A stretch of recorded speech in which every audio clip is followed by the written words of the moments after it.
बिहार चुनाव में एक के बाद एक पार्टियों ने खोलना शुरू किया वादों का पिटारा। कांग्रेस और एलजेपी ने जारी किया घोषणा पत्र। कांग्रेस ने 10 लाख नौकरियों का किया वादा, तो वहीं एलजेपी ने फर्स्ट बिहारी फर्स्ट का दिया मंत्र। महाराष्ट्र की इंद्रावती नदी में 15 लोगों से भरी पलटी नाव, 13 लोगों का किया गया रेस्क्यू, जबकि 2 लोग अब भी लापता। नाव में सवार होकर रिश्तेदार के 13वीं में जा रहे थे लोग। पाकिस्तान के कराची में हुआ जोरदार बम ब्लास्ट। 5 लोगों की मौतों के बाद आमने सामने हुई सेना और पुलिस। सेना प्रमुख बाजवा ने दिया जांच के आदेश। बिहार चुनाव में बाजी मारने के लिए सभी राजनीतिक पार्टियों ने जनता के सामने वादों की फेरिस्त लगा दी है। महागठबंधन से लेकर एनडीए तक सभी लोग जनता को लुभाने के लिए वादों की छड़ियां लगाए जा रहे हैं। कोई 10 लाख नौकरियों का वादा कर रहा है तो कोई पूर्ण राज दिलाने का वादा कर रहा है। देखिए पूरी रिपोर्ट। बिहार विधानसभा चुनाव की तारीखों का ऐलान होते ही सभी पार्टियों ने मतदाताओं को लुभाने के लिए अपना घोषणा पत्र जारी करना शुरू कर दिया है। इसी कड़ी में बिहार विधानसभा चुनाव में गठबंधन में शामिल कांग्रेस ने भी अपना चुनावी घोषणा पत्र जारी कर दिया है। कांग्रेस ने बिहार के किसानों से सत्ता में आने पर मुफ्त बिजली और कर्ज माफ करने का वादा किया है। साथ ही नौकरी मिलने तक बेरोजगारों को हर महीने 1500 रुपए देने का भी वादा किया है। रोजगार योजना एक बहुत महत्वपूर्ण योजना है। इस योजना के अंतर्गत मात्र यही नहीं है कि रोजगार का वादा होगा, बल्कि नए रोजगारों के लिए वो बाकायदा सर्वे होंगे, उन स्थानों के सर्वे होंगे, उन जगहों के सर्वे होंगे। हर शहर में, हर कस्बे में कैंप लगेंगे और सर्वे करने के बाद में कहां पर कितना रोजगार है और उस क्षेत्र का क्या रोजगार होना चाहिए, उस तरह के रोजगारों की उपलब्धि कराई जाएगी। मैं बहुत लंबी बात ना करता हुआ मेरी ये कोशिश है कि जो सबसे महत्वपूर्ण, जो नौजवानों के लिए, जिन लोगों को रोजगार नहीं मिल पाएगा, उन लोगों को 1500 रुपया यानी कि 1500 रुपया उनको मासिक दिया जाएगा। वहीं एनडीए से अलग होकर चुनाव लड़ रही एलजेपी ने दावों वादों का पिटारा खोल दिया है। इसी कड़ी में लोजपा ने भी अपना घोषणा पत्र जारी कर दिया है।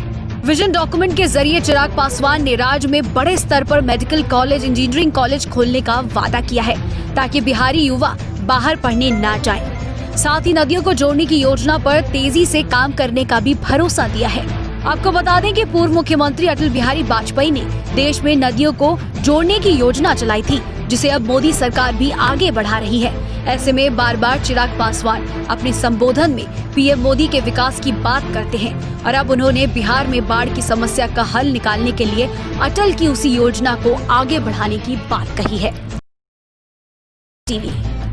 महाराष्ट्र की इंद्रावती नदी में 15 लोग से भरी नाव अचानक से पलट गई। नाव में 15 लोग सवार थे, जिसमें से 13 लोगों को बचा लिया गया है, लेकिन 2 महिलाओं का अब तक कुछ पता नहीं चला है। गोताखोरों की टीम इन लोगों को ढूंढने की पूरी कोशिश कर रही है। महाराष्ट्र की इंद्रावती नदी में 15 लोगों से भरी एक नाव पलट गई। इनमें से 13 को बचा लिया गया है, जबकि 2 अब भी लापता हैं। घटना को हुए 18 घंटे बीत चुके हैं। बताया ये जा रहा है कि ये सभी लोग नदी की दूसरी तरफ से किसी रिश्तेदार की 13वीं से वापस लौट रहे थे। अधिकारियों ने बताया कि 13 यात्रियों को सुरक्षित बचा लिया गया है, जबकि 2 महिलाओं का अभी तक कुछ नहीं पता चला है। घटना मंगलवार देर रात की है, जब 5 महिलाओं सहित 15 ग्रामीणों को ले जा रही नाव अचानक से सोमोपल्ली गांव के पास पलट गई। गढ़चिरौली पुलिस के एक अधिकारी ने बताया कि रेस्क्यू टीम ने कड़ी मशक्कत के बाद 10 पुरुषों और 3 महिलाओं को बचा लिया है, जबकि 2 लापता महिलाओं की तलाश जारी है, जिन्हें मृत घोषित कर दिया गया है। राजधानी दिल्ली में लगातार प्रदूषण बढ़ता जा रहा है। इसी को देखते हुए दिल्ली सरकार लगातार कोशिशें कर रही है। आज इसी के मद्देनजर दिल्ली के सरिता विहार में पानी का छिड़काव किया गया है ताकि धूल की कणों को कम किया जा सके। दिल्ली सरकार ने अपनी कमर कस ली है दिल्ली में प्रदूषण कम करने के लिए।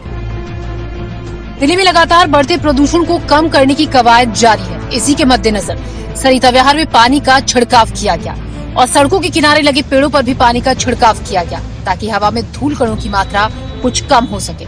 सरिता विहार में पोल्यूशन लेवल काफी हाई रहता है, क्योंकि यहाँ पर ट्रैफिक मूवमेंट काफी ज्यादा होती है। सर्दी शुरू होते ही दिल्ली में प्रदूषण का स्तर बढ़ने लगता है। इसी को कम करने की कोशिश ये है। दिल्ली सरकार की तरफ से कई अवेयरनेस कार्यक्रम भी चलाए जा रहे हैं, जिसमें लोगों को भी जागरूक किया जा रहा है। अभी हाल ही में रेड लाइट ऑन, गाड़ी ऑफ मुहिम भी दिल्ली सरकार की तरफ से चलाई गई थी। इसका कितना असर हो रहा है दिल्ली की सड़कों पर, इसी को देखने पर्यावरण मंत्री Gopal Rai ITO red light पर पहुंचे और इस नियम का पालन करने वालों को फूल देकर शुक्रिया कहा। और दिल्ली सरकार प्रदूषण कम करने के लिए और क्या क्या कर रही है, इसकी भी जानकारी पर्यावरण मंत्री ने दी। दिल्ली के लोगों को अपने जिम्मेदारी को अपने वॉलंटरी लेना है और इस अभियान में शामिल होना है। मैं दिल्ली के 2 करोड़ लोगों से आज आह्वान करता हूँ, ये पूरा अभियान आपके कंधों पर है। आज से दिल्ली में 100 जो मेजर ट्रैफिक जंक्शन है, ट्रैफिक पुलिस के साथ मिल करके 2500 सिविल डिफेंस वॉलंटियर मैदान में उतरे हैं, जो प्ले कार्ड के माध्यम से लोगों को जागरूक करेंगे। 2 शिफ्ट में उनकी ड्यूटी लगाई गई है। सुबह 8 से लेकर के शाम के 8 तक ये जागरूकता अभियान चलेगा।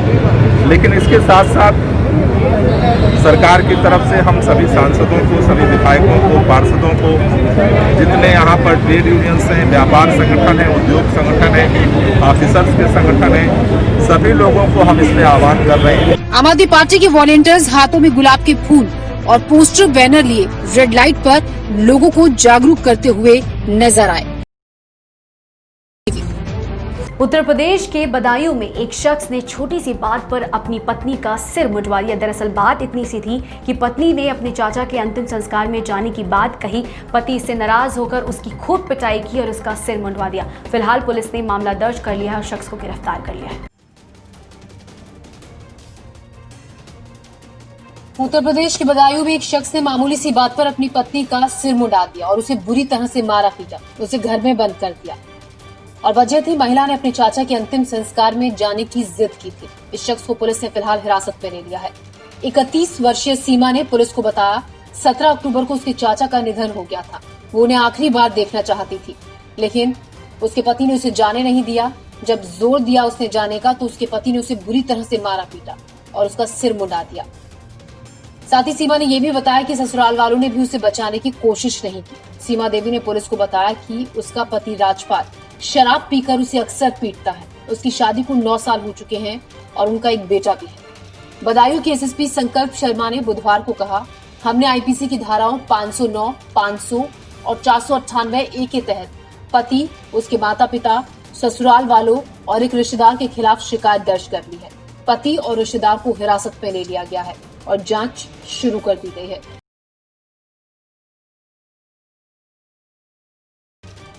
पाकिस्तान के कराची में मस्कान चौरंगी इलाके में 2 मंजिला इमारत में जोरदार विस्फोट हुआ है और इस धमाके के बाद कई लोगों की जान भी चली गई है और आसपास की बिल्डिंग्स क्षतिग्रस्त हो गई हैं। देखिए पूरी रिपोर्ट।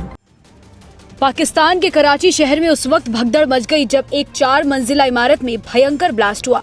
ब्लास्ट इतना जोरदार था कि चंद सेकंड में बिल्डिंग धराशायी हो गई।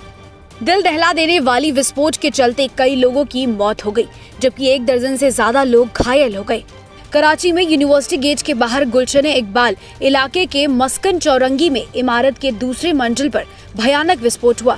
जोरदार धमाके के चलते इमारत के आसपास खड़ी गाड़ियां भी क्षतिग्रस्त हो गईं। इस ब्लास्ट के बाद पाकिस्तान के chief of army staff general Qamar Javed Bajwa ने PMLN की उपाध्यक्ष मरियम नवाज के पति रिटायर्ड कैप्टन मोहम्मद के खिलाफ FIR दर्ज की है और बाद में कराची में उनकी गिरफ्तारी के मामले में तथाकथित कराची घटना की जांच के आदेश दिए हैं।